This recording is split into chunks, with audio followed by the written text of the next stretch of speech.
தமிழ்நாட்டுடைய பள்ளி கல்வித்துறை இந்தியாவிலே மிகச்சிறந்த துறையாக திகழ்ந்து கொண்டிருக்கிறது. கல்வி தளத்தில் தமிழ்நாடு முன்னிலை வைக்கிறது.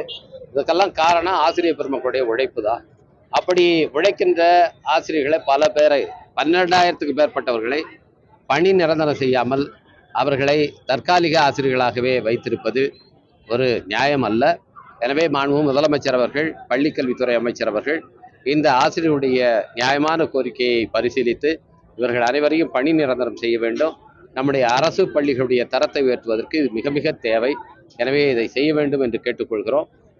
ஏற்கனவே இருக்கிற ஆசிரியர்களுக்கு ஊதியம் கொடுக்க முடியாத ஒரு நெருக்கடியை ஒன்றிய அரசாங்கம் இன்றைக்கு ஏற்படுத்துகிறது.